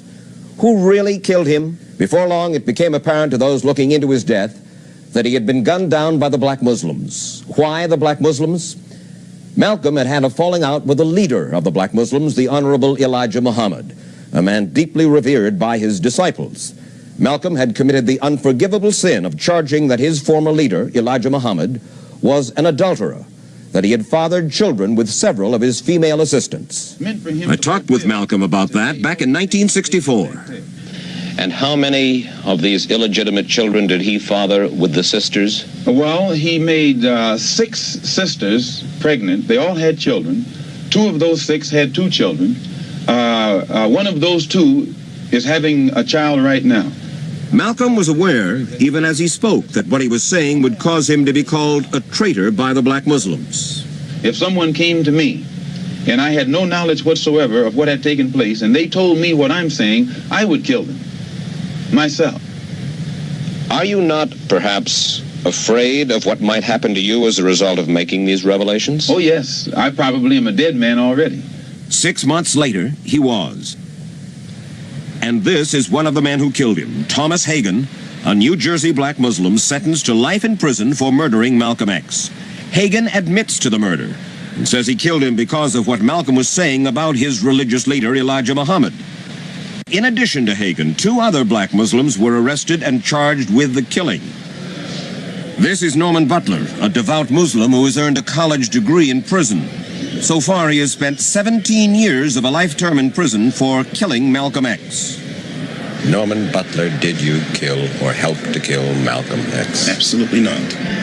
Where were you on the day Malcolm was killed? At home. I was at home. And this is Thomas Johnson, also a practicing Muslim, also serving a life term for killing Malcolm X. Did you play any part in the killing of Malcolm X? None whatsoever. You swear it? I swear it, none whatsoever. If I was there, you was there, Harry Reasoner was there, and we all perpetrated this together. That's the cold facts. But despite what Johnson and Butler say, the books remain closed in their case, and the question of their guilt or innocence would not even be raised now were it not for the sworn testimony of Thomas Hagen, the only one of the three who has admitted from the beginning that he took part in the killing. This is what he has to say about Butler and Johnson, the two men convicted with him. These men are innocent. They're innocent.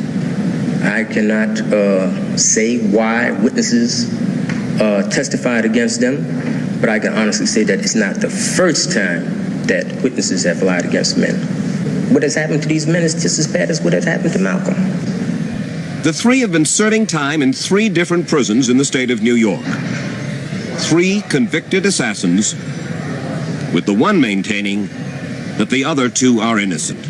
But on February 21st, 1965, he came here to the Audubon Ballroom in Upper Manhattan to address a group of those still faithful to him, his allies. Malcolm had just been introduced, and he came on stage here, greeting the audience with the traditional Muslim phrase, Assalamu alaikum.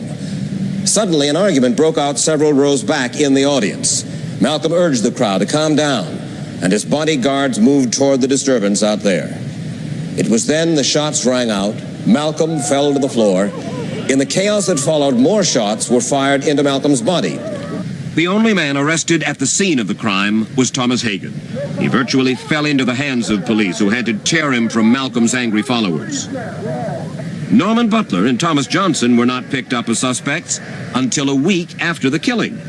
Both were well-known Manhattan Muslims, both well-known enemies of Malcolm. As for Thomas Hagen, you swear on Allah, by Allah, that you killed Malcolm X and that you were not helped by Norman Butler and Thomas Johnson. I swear on it 1,000 times. I swear on it 1,000,000 times. I swear on it 1,000,000 times. They had nothing to do with this. Nothing at all. You have nothing to gain, really, from telling the truth now. Why are you talking about this? Oh, I have something to gain. What's that? My self-dignity. the other man, Norman Butler, at Sing Sing prison, says that he and Johnson were so well known that they would never have been allowed into the Audubon Ballroom by Malcolm's bodyguards. But I pointed out there were several eyewitnesses who testified in court that he and Thomas Johnson were involved in the shooting. But I'm saying the eyewitnesses lied. All of the people that spoke against me at the trial, among all of them, none of them knew me. Why didn't one of the people that knew me come to testify at the trial? If the people that were in that ballroom that knew me were convinced that I did it, the underground talk in the street would have said, so-and-so and so did it, because they know me. But the underground talk in the city didn't say that, because I wasn't there.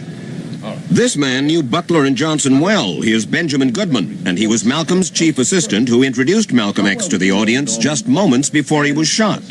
And he agrees that Butler and Johnson could not have positioned themselves up front in the auditorium without Malcolm's security people noticing them. I talked with him at the Audubon Ballroom on the spot where Malcolm was shot. All right, we had men on the door to watch for people who came in from number 7. Number 7. That was the New York Black Muslim temple in which Johnson and Butler were members. Anyone who came in from number 7 was supposed to have been stopped, and Malcolm or myself or James told that they were here. They could come in as long as we were informed that they were here from number 7. How well did you know Norman Butler and Thomas Johnson then? Very well. By sight? Yes. To talk to? Yes. You're up here talking to the audience? Yes. Were they in the front row or the third row or the fourth row? No, absolutely not. They were not there? No. You are certain of that? Yes. Yes. You said they were sitting here, second, third, or fourth row? Yes. They weren't there. Were they any place in this room that you knew? No. You would have recognized them? Of course. Well, these are the men who are in jail and have been in jail for killing Malcolm X for the last 17 years. But they're innocent. They weren't here. They weren't sitting out here. Well, wait. You were Malcolm's friend. His assistant. You knew these men? Yes. They were not sitting out here. You knew these men? Yes. They were not sitting out here. They are not the men that killed Malcolm. Benjamin Goodman's story may be a case of too little too late, for he did not volunteer to testify at the trial 17 years ago. He says the bitterness between Malcolm's followers and Butler and Johnson scared him off. But neither was he called to testify by the defense lawyers. No one else. William Chance was Norman Butler's court-appointed lawyer, and he was convinced his client was innocent. I asked him if he had sought out Benjamin Goodman as a defense witness. Benjamin Goodman, you know who he is? No, I don't. Benjamin Goodman was an assistant minister to Malcolm, and he's the fellow who introduced Malcolm that day. And he now swears that Norman Butler and Thomas Johnson, but Norman Butler, your client, was not in the Audubon Ballroom that day. Did you ever try to talk to Benjamin Goodman? I do not recall whether I ever talked to Benjamin Goodman or not. What effort, then, Mr. Chance, did you make to get this man off? Well, I investigated his case, I interviewed him, and I cross-examined the witnesses at the trial. It turns out that another important eyewitness was overlooked by the defense. Gene Roberts, an undercover police officer posing as a member of Malcolm's inner circle. He is pictured here giving Malcolm mouth-to-mouth resuscitation. He declined to talk to us on camera, and he wouldn't tell us whether he believes Butler and Johnson are guilty or innocent. But when we asked him why he hadn't testified at their trial, he simply said he hadn't been called to testify. Did you try to talk to Gene Roberts on the stand? I do not recall whether I ever talked to Gene Roberts or not, or who Gene Roberts is. I do not know who Gene Roberts is. Isn't all of this material to an understanding? If you are defending a man on trial for his life... That's correct. And there's an undercover copper there in the room, wouldn't you want to talk to him? Wouldn't you want to talk to Benjamin Goodman, who had faced the audience? If I knew, or if I had heard that was an undercover, had any information leading to the fact that he was there. But still you believe that you gave him an adequate defense? I know that I did. I know that I did. You just couldn't persuade the jury?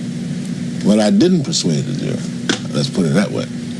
And Thomas Hagen also failed to persuade the jury, in spite of his testimony halfway through the trial in 1966 that Butler and Johnson were innocent. I asked him why he didn't speak the truth about Butler and Johnson and name his true accomplices earlier. I think that we all felt that there would be no chances of any conviction for them at all in regards to this. Why? Of their innocence. I knew that they was not involved. They knew that they was not involved. And I think that they felt they had a tight defense. Really, I felt that way right on up until, at one point in the trial, it became obvious that, this thing is going in another direction. You're saying that the witnesses who testified in court lied? They definitely lied. Definitely lied. But what about those eyewitnesses, the ones who convinced a jury 17 years ago that Johnson and Butler had taken part in the killing? 2 witnesses are dead. 2 others, both with criminal records, we've not been able to locate. But we were able to find 1 witness. In a courtroom that he asked be cleared of all spectators, this witness had sworn that Norman Butler was one of the men he saw running from the Audubon Ballroom here after the shooting. But that is not what he says today. The witness, who prefers not to be identified, declined to meet with us on camera. He said that he's afraid to get involved. But he does admit he did not actually see Norman Butler here at the scene of the assassination. And he now alleges the police lineup at which he identified Butler was contrived, a phony, a setup by members of the New York City Police Department. What about Thomas Johnson? This witness now says he knew Johnson well, and he's convinced Thomas Johnson was not here in the ballroom when Malcolm was killed. After all of this, one who spends time looking at the killing of Malcolm X is left with some puzzling questions. For instance, why was Benjamin Goodman, the man who introduced Malcolm X here, moments before he was shot, a man who knew both Johnson and Butler well, why was he never called to testify at their trial? Why was the defense never told there was a New York City undercover police officer present when the fatal shots were fired? And why was that police officer, an eyewitness, never called by prosecution lawyers who did know that he was in the ballroom? In J. Edgar Hoover's day, the FBI got a little crazy on the subject of black people. they had Elijah Muhammad under surveillance for at least 20, 25 years. They had Malcolm under surveillance for most of his public life. When I say surveillance, I'm talking about wiretaps, I'm talking about room bugs, I'm talking about infiltrators. You were an undercover agent for the police. He didn't know that. No, he didn't. And you got in close, very close. He trusted you. I would say yes, sir. Gene Roberts got so close that he became Malcolm X's bodyguard, even though he was really an undercover cop in the New York City Police Department. Your job was to gather intelligence, to gather information. Yes. And the Bureau's mission was to keep tabs on potentially violent people? Yes. Why was Malcolm X considered a potentially violent, if not in fact violent person? Well, I guess at that point in time, society wasn't ready for Malcolm X. He was saying a lot of things that society didn't want to hear at that point in time. The week before he was killed, there was a meeting at the Audubon. And I saw what I thought, and I still think, was a dress rehearsal for Malcolm's impending assassination. I called the department the following morning, and I told them that I felt that this was as I put it, a dry run. And they told me that, okay, we'll pass it on and we'd take care of it. What they did with it, I really don't know. Now, let me show you how this white racist system treats black folks. The black folks that they got to kill Malcolm, Malcolm was standing on a stage like I am. They threw a smoke bomb in the back. When everybody got to watching the commotion, the brothers ran up with double-barrel shotguns and shot him. But under the Freedom of Information Act, we were able to get the autopsy of Malcolm, and all the bullets in Malcolm is going down. Now, I can't stand on this stage and y'all down there pointing up, which means the government has such a low view of those black folks that would do it. They didn't even give them real bullets. They gave them blanks. And Malcolm was shot from the ceiling top. And also under the Freedom of Information, the CIA have been forced to admit that they rented the Audubon Ballroom a week before. And that's when they went in there and tore them walls out and put them guns in the wall and shot him from a downward projection. That's what this game is about.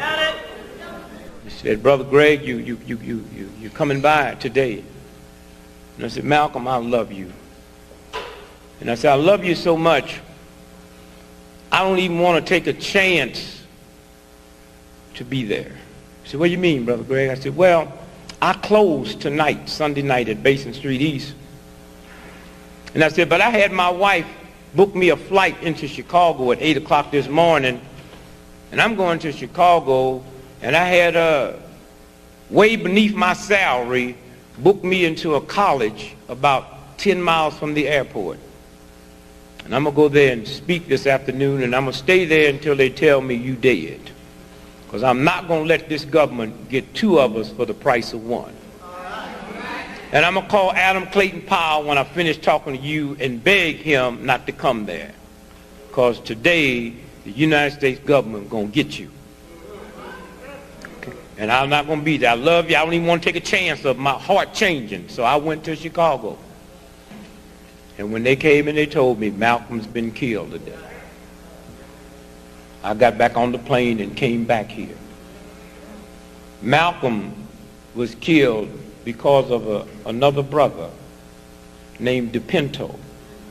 A lot of people thought he was African, but he was East Indian. He was born in Nairobi.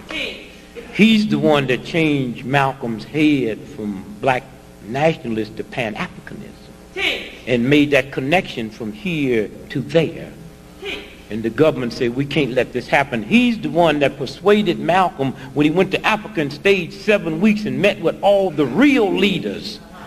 And then he's the one that discussed with Malcolm of bringing racism to the doorsteps of the UN.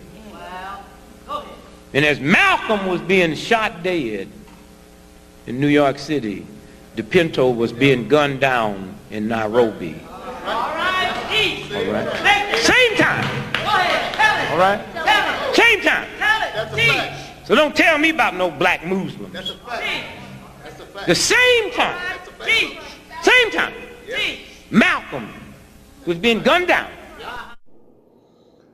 Pambazuka News, Voices for Freedom and Justice. Remembering Pinto, he was killed for speaking truth to power.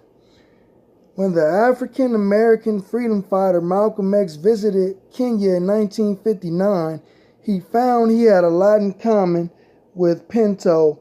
They planned a common strategy to deal with the daily humiliation and indignity suffered by both Africans and African Americans. Malcolm X was assassinated on February 21st, 1965, 3 days before Pinto.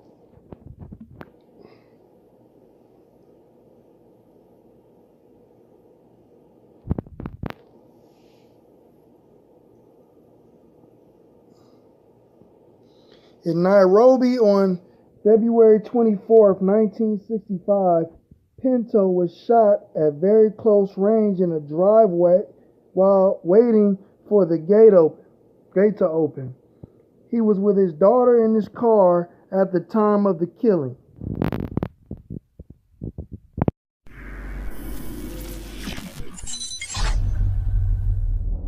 After Malcolm X came back from Mecca, that's when things started to get a lot more tense and a lot more, crazy in terms of his home life. Now, I remember your mother had done an interview where she said that, before the actual assassination, that there were 3 different attempts on your father's life. Now, was that accurate?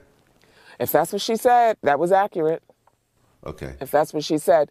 Again, the attempts, it wasn't because of something that was going on between the nation. It was because he had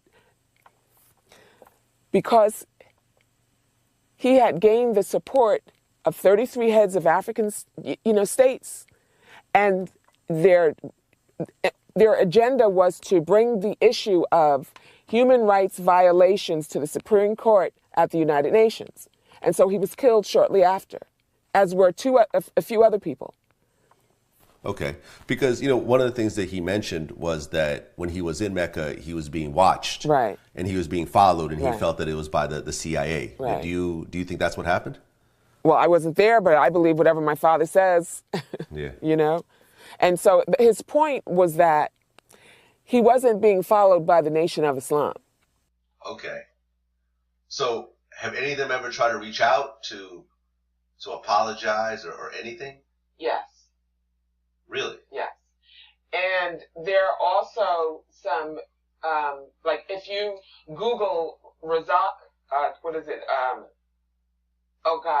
can't remember, Abdul Razak, who his former name was James 67X, was my father's secretary. I'm on Twitter. I think I might have tweeted something about him. And he always says who the real trigger men were, and that they weren't in the Nation of Islam, and that they worked for, different entities. And Abdul Razak began to ask his own questions about the assassination. He was there when it happened and says he never saw Khalil Islam in the ballroom, nor did anyone else. Nobody of the hundreds of people in the Audubon ballroom, many of whom had been in the Nation of Islam, right? Nobody identified this brother as having been in the Audubon ballroom. Now that's impossible. There was supposed to be friction between those of us who were in the OAU and the Muslim Mosque and the Nation of Islam, right? That Malcolm had left. Several days later, it's announced that Thomas 15X Johnson, whom we know as Khalil Islam, was picked up for the execution of Malcolm X. And you knew that he wasn't there because you saw the gunman. I knew as sure as God made green apples that he was not there, but strange things can happen. So I went to everyone who was in the nation, who had been in the nation, and was now in the Muslim Mosque or the OAAU. And I said, did you see Thomas? No. Did you see Thomas? No. Now, Reuben Francis, who was arrested for shooting Talmadge Hayer, must have seen the people who were running out of the Audubon Ballroom, right? He never testified that Thomas was there. Benjamin 2X Goodman, the late Benjamin 2X Goodman, or Benjamin Kareem, was on the rostrum. He knew everyone that was in the nation. He could not identify Thomas as having been there. As a matter of fact, he said he wasn't there. So yes, family, we back again, okay? And I hope this helped you all. And before you condemn, before you continuously repeat the lie that you have these pseudo scholars out here repeating that the Nation of Islam and the Honorable Elijah Muhammad, the Honorable Minister Louis Farrakhan had our dear brother Malcolm X murdered and assassinated, and to show you that there were other entities, there were things above the Nation of Islam, there were other people who wanted to see the demise of our dear brother Malcolm X. So I hope this helped you. If this is your first time on this YouTube channel, I thank you. I appreciate you for watching. Go ahead and press that like button, that subscribe button, press that bell, and we'll be back with another exclusive video. Thank you, and assalamu alaikum.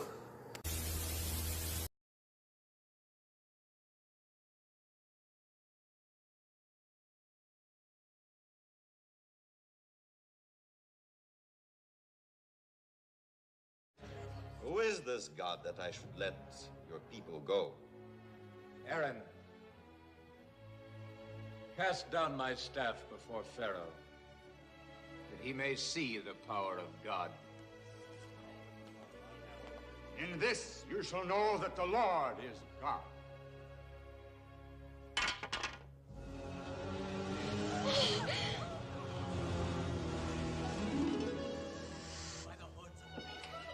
Mother! Mother! He turned his staff into a cobra. Nothing of his will harm you, my son.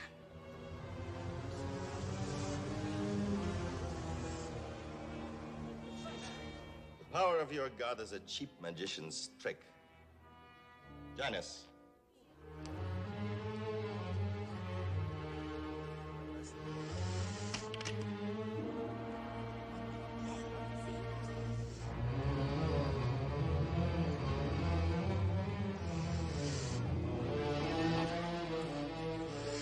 Mother, look!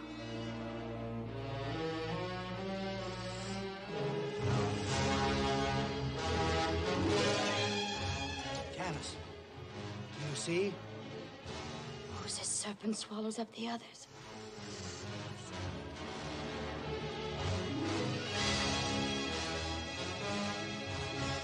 Assalamu alaikum. First, I'd like to open in the name of Allah, who appeared to us in the person of Master Father Muhammad. And also, I would like to bear witness that the most honorable Elijah Muhammad is his last and greatest messenger and exalted Christ. And therefore, I would like to also bear witness that the Honorable Minister Louis Farrakhan is divine warner, teacher, and our miss. And I would like to greet you all, the viewers, with the greeting words of peace of Assalamu alaikum. And this is another video, basically, towards young Pharoah and SEti once again. They issued the debate challenge, and we have accepted the debate. But my question to you all, especially you, SEti, is why did you choose to want to have a debate now? Because you had, from my understanding, you had several opportunities to debate with the Nation of Islam and Muslims in general. Okay? In the past, you had the opportunity to debate with Dr. Wesley Muhammad some years back. I seen your channel on how you tried to slander Egypt with Newt. First question, have you been to Egypt? And if you have, if you study Egypt, name me the source, the authority in which you learned that information from. Wait, I put this out. Okay. Before Sonetta go ahead. Called me to invite me to debate Tahuti, we called SEti to invite him to debate me for a second time. So I hope you would be up here. I'm glad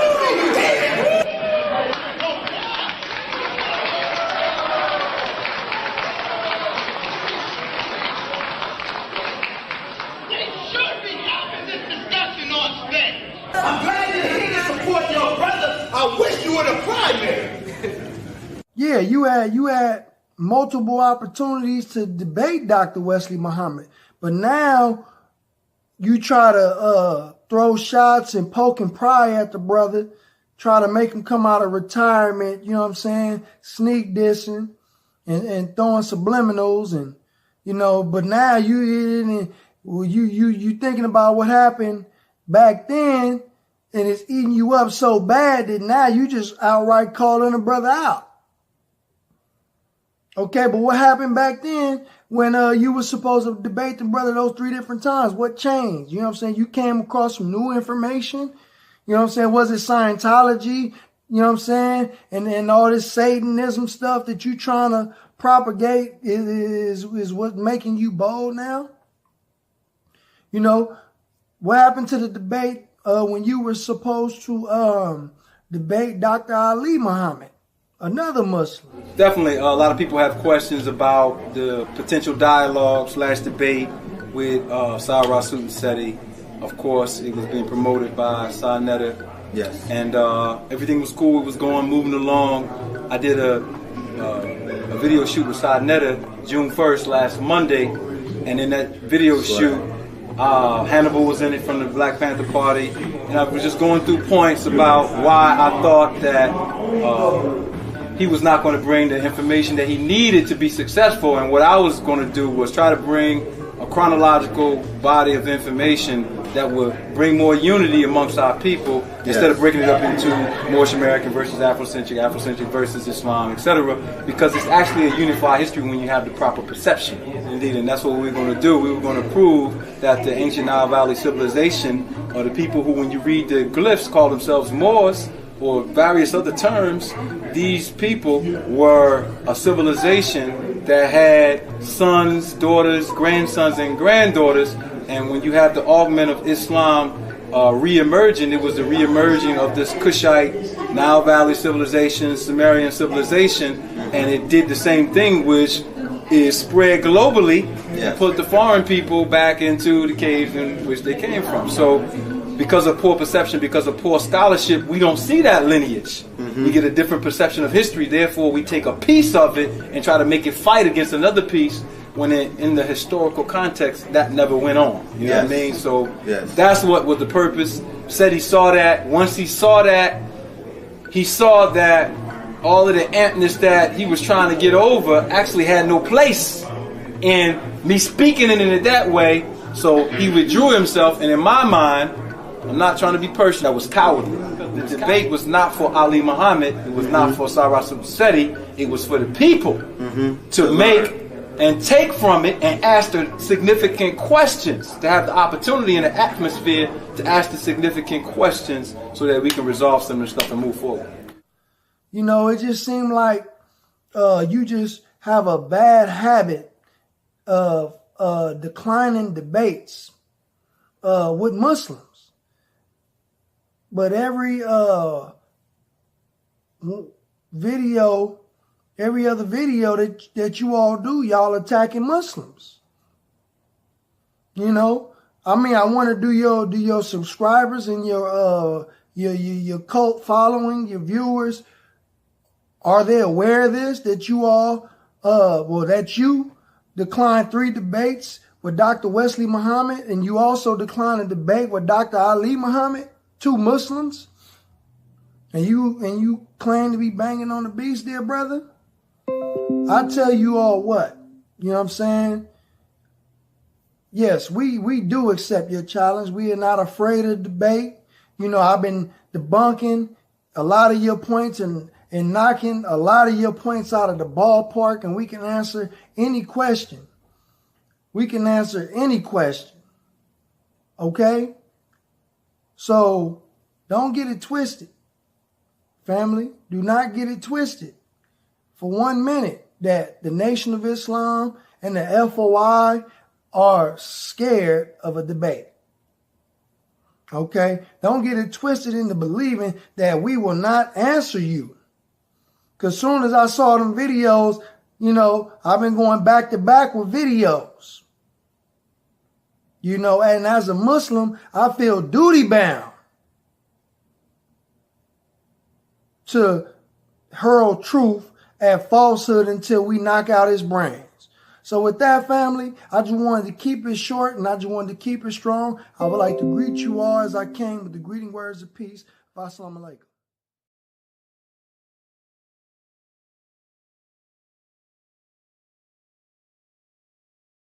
That Allah, parentheses God, appeared in the person of Master W. Fard Muhammad, July 1930, the long-awaited Messiah of the Christians and the Mahdi of the Muslims. Now, I think that would be controversial among the mainstream Muslims. Could you understand or clarify these statements that God appeared in the person of Fard in Detroit? First of all, the Holy Prophet, peace be upon him, said to all of us in his hadith that the Mahdi would come out of his family, and the whole Muslim world is expecting Mahdi, number one. The Muslim world also is expecting the return of Jesus coming with Mahdi. The third point is the Shiite Muslims are looking for the hidden Imam or the 12th Imam, which is called Imam Mahdi. And they thought that Ayatollah Khomeini was that Imam, but from his own lips, he said he was not Mahdi. Now, why does the Muslim Ummah need a Mahdi? The Mahdi is a guide.